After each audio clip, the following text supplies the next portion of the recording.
ونستعينه ونستغفره ونؤمن به ونتوكل عليه ونعوذ بالله من شرور أنفسنا ومن سيئات أعمالنا من يهده الله فلا مضل له ومن يضلله فلا هادي له ونشهد أن لا إله إلا الله وحده لا شريك له ونشهد أن سيدنا وسندنا وحبيبنا ومولانا محمدا عبده ورسوله الذي أرسل إلى الناس كافة بشيرا ونذيرا وداعيا إلى الله بإذنه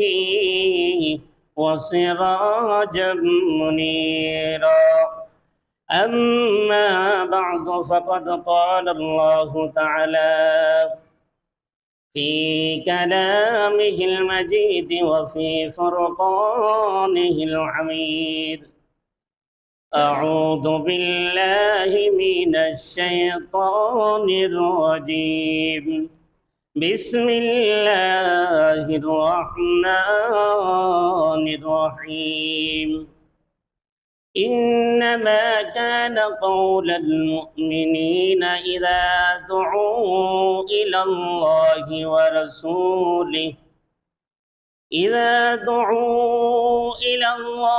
ورسوله ليحكم بينهم أن يقولوا سمعنا وأطعنا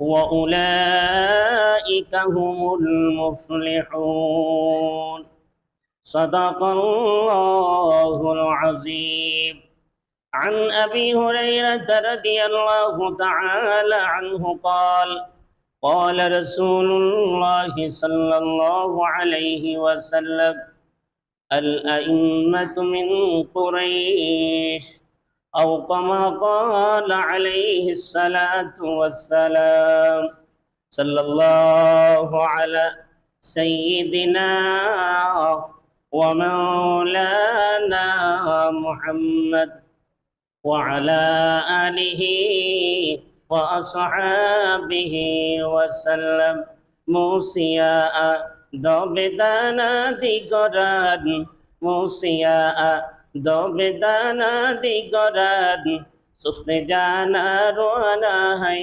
দিগরান ही मोहम्मद जो हमारे ओसिला ही मोहम्मद जो हमारे वसीला उनको यार तो हमारे करआतो আল্লাহ পাকের দরবারে লাখো কোটি শুকরিয়া যে আল্লাহ তাআলা আমাদেরকে পবিত্র জুমার দিনে আল্লাহর ঘর মসজিদে আমাদেরকে আসার তৌফিক দান করেছেন। এই জন্য সকলেই অন্তরস্থল থেকে শুকর আদায় করি বলি আলহামদুলিল্লাহ। আমি আপনাদের সামনে পবিত্র কোরআন শরীফের 18 পারায় অবস্থিত সূরাতুন নূর থেকে একটি আয়াতে কারিমা তেলাওয়াত করেছি। আল্লাহর রাসূলের অগণিত হাদিস থেকে আবু বকর সিদ্দিক রাদিয়াল্লাহু তাআলা আনহু থেকে বর্ণিত একটি হাদিসের অংশ বিশেষ তেলাওয়াত করেছি। এই আয়াত এবং হাদিসকে সামনে রেখে ইখলাসের নিয়তে কিছু কথা বলা আল্লাহ যেন আমাকে তৌফিক দান করেন এবং আপনারা যেন ইখলাস ও আমলের নিয়তে শ্রবণ করতে পারেন, সেই তৌফিক যেন আল্লাহ তাআলা দান করেন, এজন্য বলি আমিন। আমি আপনাদের সামনে যে আয়াতে কারিমা তেলাওয়াত করেছি, এই আয়াতের ভিতরে আল্লাহ রাব্বুল আলামিন মুমিনদেরকে বলতেছেন আল্লাহর দেওয়া বিধানের দিকে ফিরে যাওয়ার জন্য। আল্লাহ রাব্বুল আলামিন যে বিধান আমাদেরকে দিয়েছেন, সেই বিধান সেই অনুযায়ী জীবন, রাষ্ট্র, সমাজ পরিচালনা করার জন্য এই আয়াত আল্লাহ তাআলা তুলে ধরছেন। হাদিস শরীফে আল্লাহ রাসূল সাল্লাল্লাহু আলাইহি সাল্লাম থেকে হযরত আবু বকর সিদ্দিক রাদিয়াল্লাহু তাআলা আনহু এমন একটা সময় এই হাদিসটা তিনি বর্ণনা করছেন, যখন আল্লাহ রাসূল দুনিয়া থেকে বিদায় হয়ে গেল, তখন মুসলমানদের নেতৃত্ব কে দিবে? রসুলের লাশ এদিক দিয়া খারুলার মধ্যে শোয়া রাখা হয়েছে এবং মদিনার আনসার সাহাবীরা মক্কার মুহাজির সাহাবীদের মধ্যে একটা চিন্তা বিরাজ করতেছিল। মদিনার সাহাবীদের মধ্যে একটা চিন্তা চেতনা ছিল, যেহেতু রসুল মদিনাতেই চলে আসছেন আর মদিনাতে সেই রাষ্ট্র ব্যবস্থা কায়েম প্রতিষ্ঠা করছেন, আর আমরা সাহায্য সহযোগিতার দিক থেকে রসুলকে সহযোগিতা করার দিক থেকে আমরাই বেশি সহযোগিতা করছি, সুতরাং রাষ্ট্রপ্রধান হওয়ার দিক থেকে আমরাই বেশি হকদার। দেশও আমাদের, আর রাষ্ট্র ব্যবস্থা চালু করছে আমাদের দেশে আয়েশা রসুলের। আবার অর্থনীতির দিক থেকে, নিরাপত্তার দিক থেকে আমরাই রসুলকে কি দিছি, সবকিছু সহযোগিতা করছি। সুতরাং রাষ্ট্রপ্রধান হইলে আমরা আর মদিনার আনসারী সাহাবীদের থেকে হওয়ার অধিক যুক্তিযুক্ত। আর ওই দিকটা মুহাজির মক্কার সাহাবীরা রসুলকে কিভাবে কাফন দাফন করে রওজাতে শোয়া দিবেন এই চিন্তায় ব্যস্ত। খবর আসলো হযরত আবু বকর সিদ্দিক রাদিয়াল্লাহু তাআলা আনহুর কাছে যে মদিনার সাহাবীরা রাষ্ট্রীয় দায়িত্ব নেওয়ার জন্য ওনারা মিটিং এ বসে গেছে। আর ওমর রাদিয়াল্লাহু তাআলা আনহু ইতিমধ্যে গরম যে রসুলের দাফনের কার্যক্রম শেষ করার আগ পর্যন্ত কোনো ধরনের সিদ্ধান্ত পৌঁছা যাবে না, এবং তিনি এই কথা ঘোষণা করছেন, কেউ যদি বলে কুতিলা মুহাম্মদ সাল্লাল্লাহু আলাইহি সাল্লাম মারা গেছেন, মাতা মুহাম্মদ সাল্লাল্লাহু আলাইহি সাল্লাম, মুহাম্মদ সাল্লাল্লাহু আলাইহি সাল্লাম ইন্তেকাল করেছেন, তাহলে আমি তাকে হত্যা করে ফেলব। রসুল যে দুনিয়া থেকে বিদায় হয়েছেন এই কথাটা ওমর রাদিয়াল্লাহু তাআলা আনহু মানতেই পারতেছেন। আবু বকর সিদ্দিক রাদিয়াল্লাহু তাআলা আনহু ওমরকে সান্ত্বনা দিয়ে বললেন, ইন্নাকা মাইয়িতুন ওয়া ইন্নাহুম মাইয়িতুন। আল্লাহ পাক রসুলকে বলছেন যে আপনিও ইন্তেকাল করবেন, আপনার দুশমন যারা আছে তারাও কি করবে, ইন্তেকাল করবেন, মারা যাবে। ও ভাই উমর, তুমি বলো আগে যত নবী পয়গম্বর গণরা এসেছিলেন তারা কি দুনিয়াতে আছে না চলে গেছে? আপনারা কি বলেন? চলে গেছেন। তাহলে আল্লাহর রাসূল আমাদের মধ্যে ছিলেন, তিনাকে আল্লাহ তাআলা নিয়ে গেছেন, তিনিও চলে গেছেন। সুতরাং ঘাবড়াবার কোনো কারণ নাই। আমরা যারা আল্লাহর গোলামি করি আমরা ধর্ম থেকে পিছপা হব না। আর যারা মুহাম্মদ সাল্লাল্লাহু আলাইহি সাল্লামের গোলামি করেছেন তারা এখন মুহাম্মদ সাল্লাল্লাহু আলাইহি সাল্লাম দুনিয়াতে নাই, তারা ওনার ধর্ম ছেড়ে আবার আগের পৌত্তলিক মূর্তির ধর্মে চলে যাবে। সুতরাং তোমরা বলো, তোমরা কি আল্লাহর গোলাম না নবীর গোলাম ছিলে? তখন সাহাবায়ে কেরাম বলেন, আমরা আল্লাহর গোলাম ছিলাম, নবী দুনিয়া থেকে চলে গেছে, এতে আমাদের কোনো কিছু করার নাই। আমরা নবীর রেখে যাওয়া বিধান, আমানত, কোরআন এবং হাদিসকে আঁকড়ে ধরে আমরাই পরবর্তী দায়িত্ব পালন করতে হবে। ভাইয়ের আমার, আল্লাহর নবী বিশ্বনবী রাহমাতুল লিল আলামিন যখন দুনিয়া থেকে বিদায় হয়ে গেলেন, মদিনার সাহাবীরা রাষ্ট্রীয় দায়িত্ব নেওয়ার জন্য তিনারা মিটিং এ বসে গেলেন। আবু বকর সিদ্দিক খবর পাওয়ার সঙ্গে সঙ্গে এই দিক দিয়ে আনসারী সাহাবীদেরকে তিনি শান্ত করলেন এবং ওমরকে শান্ত করলেন। করার পরে ওমরের হাতে ধরে আবু বকর সিদ্দিক বললেন, ভাই ওমর চলো মদিনার সাহাবীদের কাছে যাই।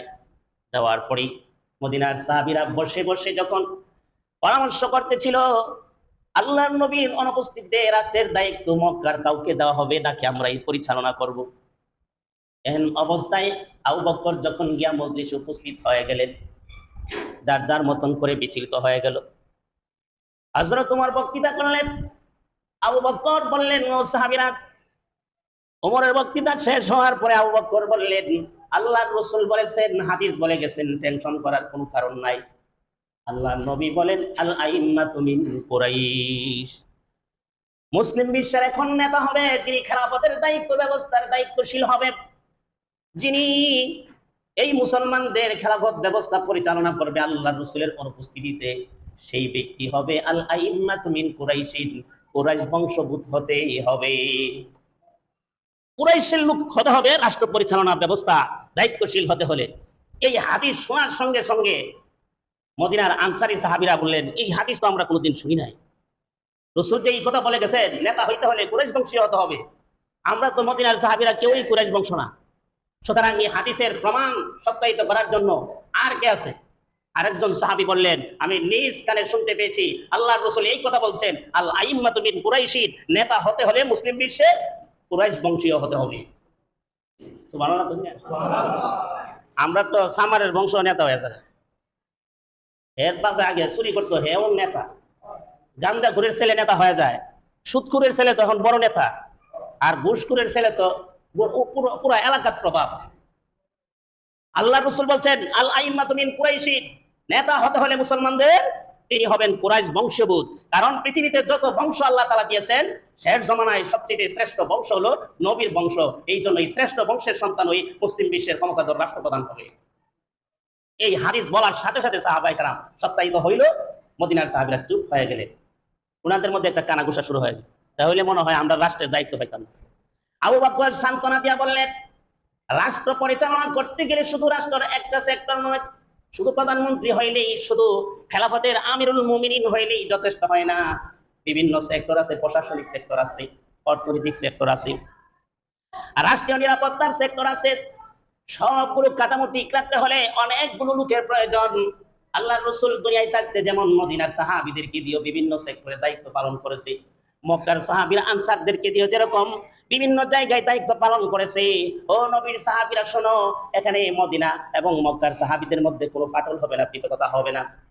আমরা সকলে মিলে রাষ্ট্র পরিচালনা করব, তবে তিনি আমিরুল মুমিনিন হবেন, তিনি হবেন কুরাইশ বংশীয়। এই কথা শোনার পরে সাহাবীদের মধ্যে স্বস্তি ফিরে আসলো। অযথা দ্বন্দ্ব করে লাভ নাই, এখন আমিরুল মুমিনিন কাকে বানানো হবে এই বিষয়ে পরামর্শ করা হবে।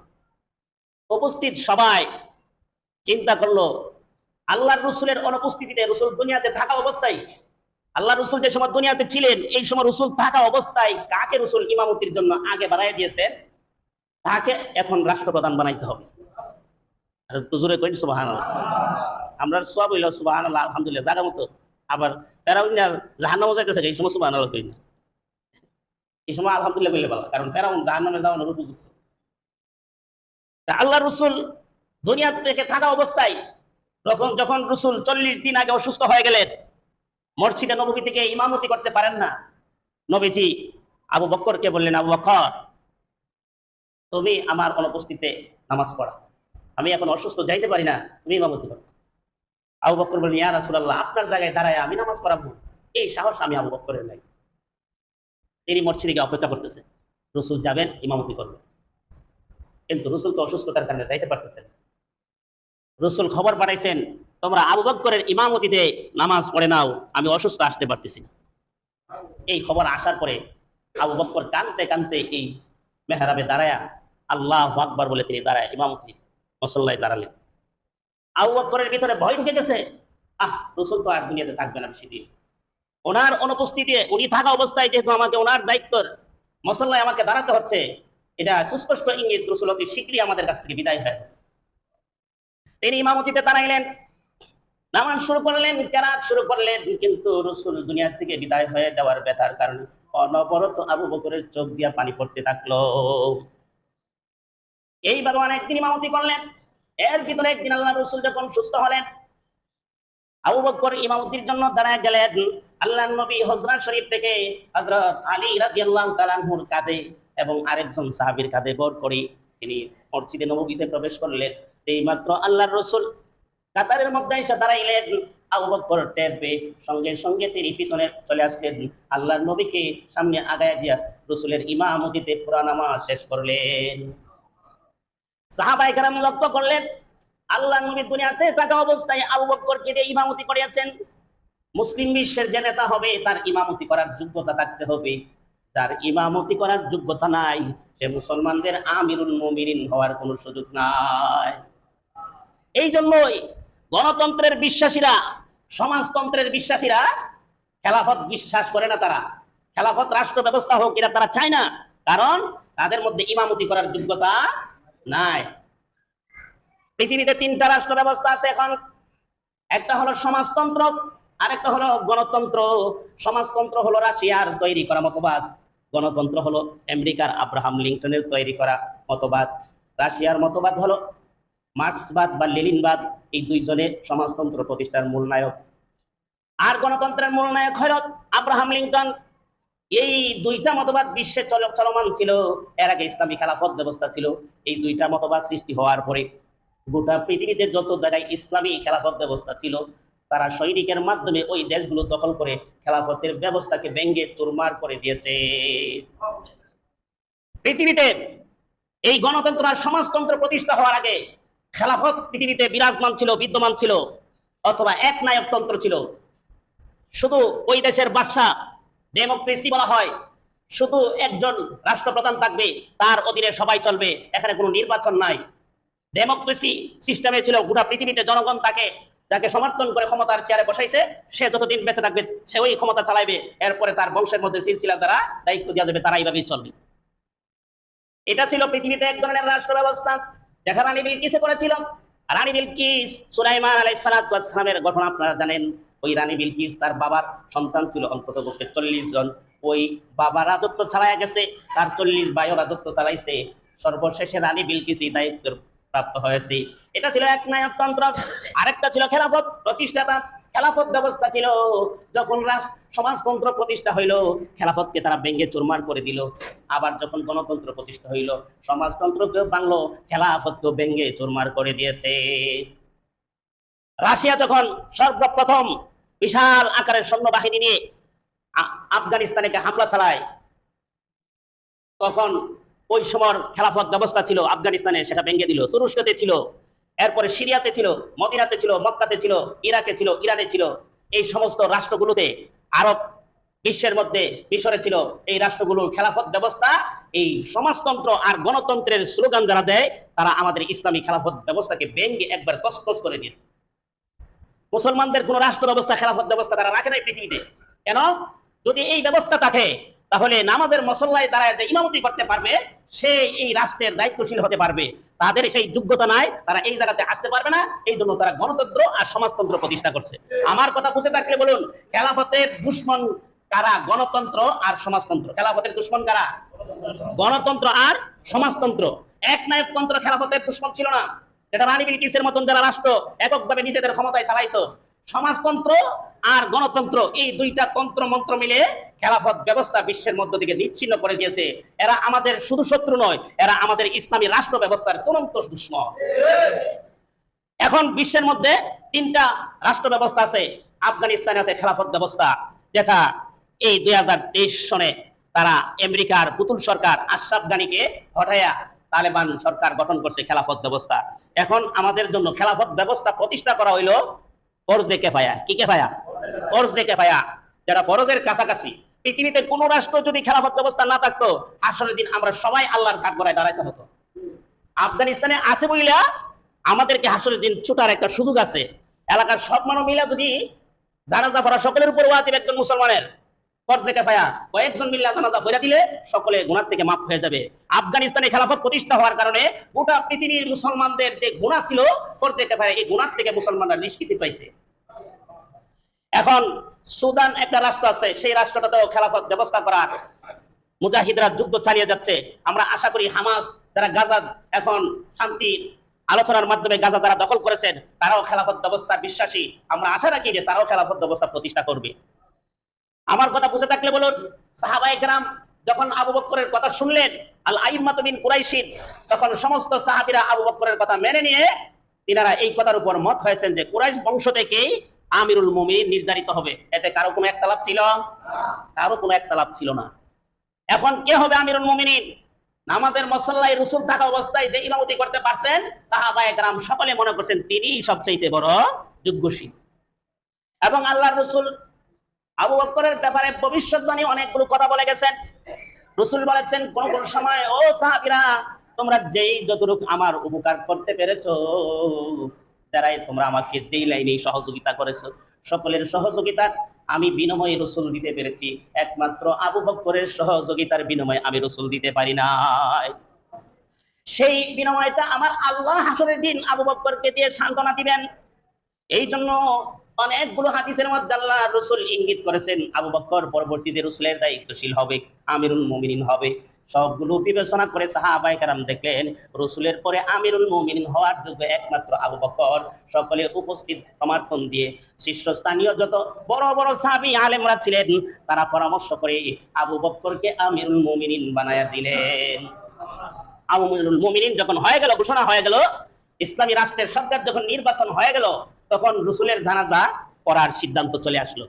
এখন রাসূলের জানাজা কিভাবে পড়বে? কে ইমামতি করবে? এই সাহস কার আছে? আল্লাহর পক্ষ থেকে ফেরেশতার মাধ্যমে অদৃশ্য থেকে জানায় দেওয়া হয়েছে, ও নবীর উম্মতরা, তোমরা যার যার মতন করে জানাজার নামাজ পড়ে দাও, রাসূলের লাশের জানাজার নামাজের ইমামতি করা কারো অধিকার নাই। তখন সাহাবায়ে কেরাম একা একা ভাবে যার যার জানাজার নামাজ জেরজে পড়ে দিছে। এই ধরনের জানাজার নামাজের ইমামতি কে করলো? এই ধরনের কিছু আজগুবি প্রশ্ন করে বন্ডরা, যেহেতু যে দাবি করো তুমি সুন্নি সুন্নি, তোমরা তো ওহাবি, আমরা কই বলছেন নবীর জানাজা কাটা পড়াইছিল। এই ধরনের আজগুবি কিছু প্রশ্ন করে আপনারা আটকাইতে চায়, লজ্জা দিতে চায়। এ ধরনের প্রশ্ন এটা কোনো দরকার নাই, কিন্তু ইতিহাস জানা রাখা দরকার। রাসূলের জানাজার নামাজের ইমামতি কেউ করে নাই, জোরে বলেন কেউ করে নাই, যার যার মতন করে জানাজার নামাজ পড়ে নিয়েছে। এখন আপনারা বলুন, মক্কা মদিনা এবং যতগুলো রাষ্ট্র রাসূল থাকা অবস্থায় মুসলমানদের দখলে ছিল, সব জনগণের ভোট নিয়ে কি আবু বকরের খলিফা বানাইছে? কয়জন বানাইছে? বিশেষ বিশেষ যারা বড় বড় বিজ্ঞ আলেম সাহাবী, তাদের পরামর্শ নিয়ে রাসূল পরবর্তীতে আমিরুল মুমিন আবু বকরকে বানানো হয়েছে। এটারে বলা হয় পরামর্শ সাপেক্ষে মজলিসে শুরা।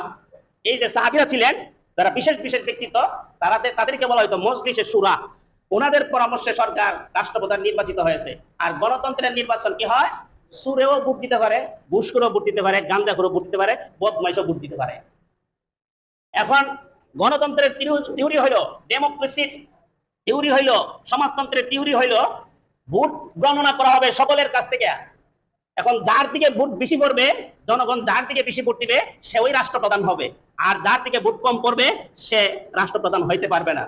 এখন আপনার দিকে আপনি যদি সৎ হন, যদি জানে আপনি ঘুষ বন্ধ করে দিবেন, আপনি ক্ষমতায় আসলে আপনি আমিরুল মুমিনিন হইলে ঘুষ বন্ধ করে দিবেন, ঘুষখোররা আমারে ভোট দিব। আমি মদের লাইসেন্স বন্ধ করে দিব, মদ ব্যবসায়ীরা আমারে ভোট দিব। যারা বদমাশি করে, নারী কেলেঙ্কারির সাথে জড়িত, নারীদেরকে সাপ্লাই দেয়, এরা এই অপরাধের বিচার হবে, এরা কি আমারে ভোট দিব? তাহলে আপনারাই বিবেচনা করে বলুন, এই দেশের মধ্যে ভালো মানুষের সংখ্যা বেশি না খারাপ মানুষের সংখ্যা বেশি? গোটা পৃথিবীতে ভালো মানুষের সংখ্যা বেশি না খারাপ মানুষের সংখ্যা বেশি? তাহলে গোটা পৃথিবী থেকে যদি ভোট নেওয়া হয়, খারাপ মানুষগুলো খারাপ লোকটাকে ভোট দিবে। এখন এই বিশ্ব, এই পৃথিবী কি খারাপ দিকে যাবে না উন্নতির দিকে যাবে? আর ভালো মানুষের সংখ্যা বেশি না কম? কম। ভালো মানুষগুলো কারে ভোট দিবে? ভালো মানুষকে ভোট দিবে। তাহলে যদি গণতন্ত্রের পদ্ধতিতে ভোটাভুটি হয়, সৎ মানুষ রাষ্ট্রপ্রধান হওয়ার যোগ্যতা রাখবে? হইতে পারবে না, কিয়ামতের আগে হইতে পারবে না। কারণ কিয়ামতের আগ পর্যন্ত সারা পৃথিবীতে খারাপ মানুষের সংখ্যা বেশি থাকবে, সৎ মানুষের সংখ্যা কম থাকবে। এই জন্য ইসলামী খেলাফত ব্যবস্থা বলে গণতন্ত্র হারাম।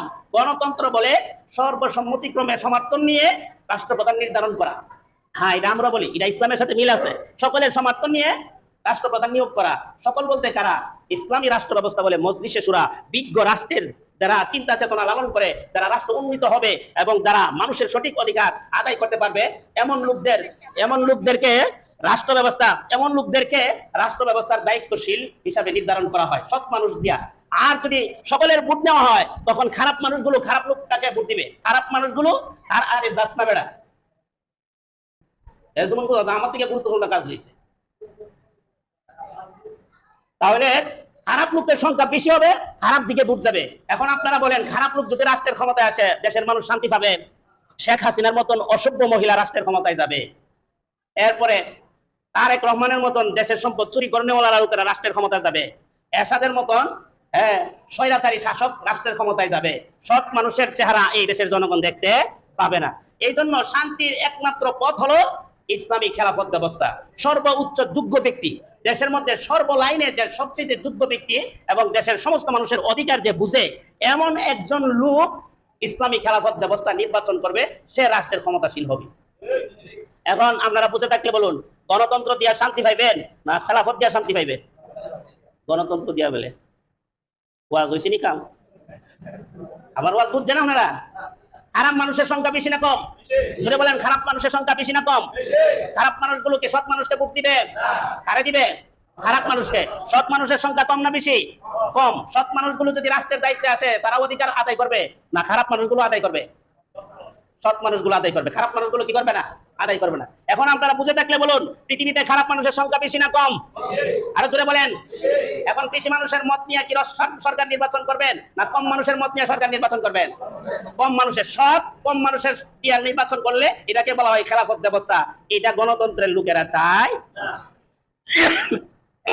এখন দেখবেন, যারা গণতন্ত্রের বিশ্বাসী, এরা আমরা বুঝা রাষ্ট্র উন্নত করব। গণতন্ত্রের অর্থনীতির মূল থিওরি হলো পুঁজিবাদ। সংক্ষিপ্ত বলতেছি, অনেক লম্বা সরা আলোচনা। গণতন্ত্রের মানে রাষ্ট্র চালানোর জন্য একটা টাকা পয়সা লাগে না, এই অর্থটারে সমষ্টিগত নামে বলা হয় পুঁজিবাদ। পুঁজিবাদের সহজ পরিচয় হলো যে সুদখোর হে সর্বপ্রথম রাষ্ট্রের অধিকার হবে। যার পুঁজি বেশি মানে যার টাকা বেশি হে ওই রাষ্ট্রপ্রধান। তাইলে দেশের মধ্যে যে সুদখোর হের চাইতে বড় পয়সাওয়ালা থাকে না। সমাজে গিয়া তালাশ করে দেখেন যে সুদের ব্যবসা আজ থেকে 20 বছর আগ থেকে করছে এলাকার মধ্যে সবচেয়ে ধনী। এই জন্য গণতন্ত্রের মূল পুঁজি হইল রাষ্ট্র চালানোর ক্ষেত্রে পুঁজি, আর এই পুঁজি যেইভাবে হোক তার হাতে আসতে হবে, যেইভাবে হোক তার হাতে এই সম্পদ আসতে হবে। আসতে গিয়া সে দুর্নীতি করলো তার লাগে হালাল, সুদ খাইলো তার জন্য হালাল, ঘুষ খাইলো তার জন্য হালাল, অপরের জায়গা জমিন ব্যবসা প্রতিষ্ঠান জুড়ে নিয়ে নেওয়া তার জন্য হালাল, কারণ তার পুঁজি থাকতে হবে, এরপরে সে রাষ্ট্র চালাইতে পারবে। সমাজতন্ত্রের অর্থ ব্যবস্থা হইল সাম্যবাদ। আপনি একখানি জমিনের মালিক, আপনার ভাই আধাখানি জমিনের মালিক না, আপনার থেকে জোর করে আধাখানি তারা দিয়ে দেওয়া হইব। মোট কথা, দেশের প্রত্যেকটা জনগণকে আপনি যদি 100 টাকার মালিক হন তাহলে এই সমাজের সবাইকে 100 টাকা করে মালিক বানানো হবে। আপনার কাছে 1 লাখ টাকা থাকলে সব টাকা বাইটা দেওয়া হবে, সবাই সমান সমান করে দেওয়া হবে। এটা বলা হয় সমাজতন্ত্র। সমাজতন্ত্র জুলুম কেরে? আমি কষ্ট করে পয়সা উপার্জন করছি, আমার তা আপনি জুড়ে নিতেন কেন? সমাজতন্ত্রের মূল টার্গেট হলো গোটা জমিনের, এই দেশের সম্পদের জমিনের মালিক হলো সরকার। যে জমিন হেও সরকারের কাছে এই জমিনে কাজ করে টাকা আনতে হবে, যে জমিনের মালিক সেও কাজ করতে হবে, যে মালিক না সেও কাজ করতে হবে। যার যার কাজের বিনিময়ে সরকার একটা ভাতা দিবে, এই ভাতা দিয়ে সবাই সমান হারে খরচ করবে। আপনারা আমার কথা বুঝে থাকলে বলুন, আপনার রুচির সাথে আমার রুচির কোনো মিল আছে? আমার এখন মন চাইতেছে শুটকির ভর্তা দিয়ে ভাত খেলে আমার ভালো লাগবে, আপনার মনে চাইতেছে আপনি ভালো রুচ দিয়ে খাইবেন, গরুর গোশত দিয়ে খাইবেন। আপনার রুচির সাথে আমার রুচির কি নাই? মিল নাই। আপনার সম্পদের সাথে আমার সম্পদের কি নাই? মিল নাই। ইসলাম বলে যার যার মতন করে মেহনত করে সে পয়সা উপার্জন করবে। হ্যাঁ, বিশাল অঙ্কের টাকার মালিক হয়ে গেলে এখানে একটা জাকাতের বিধান আছে, যাতে সে একবারে অসহায় মানুষের প্রতি যেন না তাকায়, এরকম মেজাজ যেন তার তৈরি না হয়, এজন্য জাকাতের বিধান রাখা হয়েছে। এখন পুঁজিবাদের অর্থ ব্যবস্থা হইলো, আর এই সমাজতন্ত্রের অর্থ ব্যবস্থা হইলো সাম্যবাদ সমাজতন্ত্র, অর্থাৎ সবাই সমান হারে খাবে। এই ক্ষেত্রে যার বেশি থাকবে তার উপরে জুলুম করে তার থেকে অর্ধেক সম্পদ নিয়ে যাওয়া হবে। আর পুঁজিবাদ গণতন্ত্রের মূল থিওরি হলো অর্থ ব্যবস্থা হইলো যার কাছ থেকে যেইভাবে পারে দুর্নীতি করে হোক, চুরি করে হোক, ডাকাতি করে হোক। এই জন্য দেখা যায় আমাদের দেশের নেতারা যেইভাবে পারে চাঁদা তুলে নিজের পকেট গরম করে, কারণ দেশ চালাইতে হইব। এটা তাদের দোষ না, এটা আমাদের দোষ। আমরা কেন গণতন্ত্র মানি? আপনি যদি বলেন যে হুজুর গণতন্ত্র হইলে মানুষের অধিকার প্রতিষ্ঠা হবে, আমার কথা যদি বুঝে থাকেন, গণতন্ত্রের দ্বারা কিয়ামতের আগ পর্যন্ত মানুষের অধিকার প্রতিষ্ঠা হবে না। এখন প্রতিষ্ঠা হবে, কারণ সব মানুষ নেতৃত্বে আসতে পারবে, তাহলে অসৎ মানুষগুলো আসবে। অসৎ মানুষগুলো আসার কারণে আপনি কিয়ামত পর্যন্ত শান্তির ফয়সালা হবে না আপনার আমার। খেলাফত ব্যবস্থা যখন আসবে তখন দেখবেন ইসলামে যেভাবে রাষ্ট্র ব্যবস্থা দিয়ে রাখছে, ইসলাম হলো জাকাত ব্যবস্থা, রাষ্ট্রের অর্থনীতি ব্যবস্থা।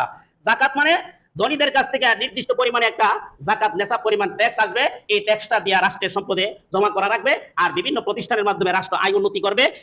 এটা বলা হয় বাইতুল মাল, যারা জাকাতের ফান্ডের মাধ্যমে টাকা জমা হবে, এটা বলা হয় বাইতুল মাল। এই বাইতুল মাল থেকে সমস্ত বিধবা, অসহায়, গরিব, এতিম, মিসকিন বা বিভিন্ন রোগে দুগে ঋণে গ্রস্ত মানুষগুলো আছে, এই বাইতুল মাল থেকে তাদেরকে সহযোগিতা করা হবে। রাষ্ট্রীয় আয়ে বাকি জনগণকে বেতন ভাতা সরকারি কর্মকর্তাকে দেওয়া হবে। আপনারা শুনলে খুশি হবেন, আফগানিস্তানের সরকার মাত্র 3 বছর হয়েছে রাষ্ট্র ক্ষমতায় গেছে, প্রত্যেকটা আফগানিস্তানের প্রত্যেক নারীকে বাংলাদেশের টাকায় 10,000 টাকা করে ভাতা দিতেছে। প্রতি মাসে 10,000 টাকা করে আফগানিস্তানের বেশিরভাগ নারীদেরকে এই ভাতা দিতেছে। আর আমরা দেশের ভাতার টাকা চুরি করে খাইবার লেগে গণতন্ত্রের মেম্বার চেয়ারম্যানরা রাইতে দিনে আসে দুয়ারের মেঝে ঘুষে পাওয়ার কদিন পরে। এই জন্য এরা দোষ না, দোষ হলো আমাদের। আমরা যতদিন পর্যন্ত খেলাফত ব্যবস্থায় বিশ্বাসী না হব, খেলাফতের জন্য মেহনত না করব, আমাদের কপালে শান্তি আসবে না। আমি যে আয়াত করছিলাম এগুলো অর্থ বলার টাইম নাই। এখন আপনাদের মাথায় আমি একটা জিনিস দিতে চাই, আপনারা যদি আমার কথা বুঝে থাকেন, এই কথাটা বলেন, গণতন্ত্রের পদ্ধতিতে নির্বাচন হলে সৎ মানুষ ক্ষমতায় আসতে পারবে? আরো জোরে বলেন। আর খেলাফত ব্যবস্থায় যদি নির্বাচন হয় তাহলে সর্বোচ্চ দেশের সর্বোচ্চ সৎ মানুষকে রাষ্ট্রের ক্ষমতায় বসানো হবে। এই লোকের মাধ্যমে শান্তির ফায়সালা হবে। এইটুকু কথা যদি বুঝে থাকেন, এখন থেকে আপনারা গণতন্ত্রকে লাথি মারবেন। গণতন্ত্রকে কি মারবেন? লাথি মারবেন। গণতন্ত্র হইলো আমেরিকার, সমাজতন্ত্র হইলো রাশিয়ার। আমাদের কি তন্ত্র নাই? এই আমাদের ভাই তন্ত্র নাই? এই কোরআন কি তন্ত্র? ইসলাম তন্ত্র। গণতন্ত্র যেমন একটা বই দিয়া রাষ্ট্র চালায়, সমাজতন্ত্র যেমন একটা বই দিয়া রাষ্ট্র চালায়, ইসলামী রাষ্ট্র চলে এই কোরআন নামক বইয়ে। এই কোরআন তৈয়া আমরা কেন বেদিনদের কাছ থেকে তাদের তন্ত্রমন্ত্র আইনা রাষ্ট্র চালাইতাম? এই চুরেরা চুরি করার জন্য, লুট করার জন্য, চাঁদাবাজি করার জন্য তারা এই গণতন্ত্রের স্লোগান দিয়া বারবার এই দেশটারে লুট করতেছে। আল্লাহ তাআলা এই গণতন্ত্রের পূজারীদের কাছ থেকে, সমাজতন্ত্রের পূজারীদের কাছ থেকে আল্লাহ তাআলা আমাদের সকলকে হেফাজত করুন। ওয়া আলাইনা ইল্লাল বালাগ। যারা সুন্নাত করেন না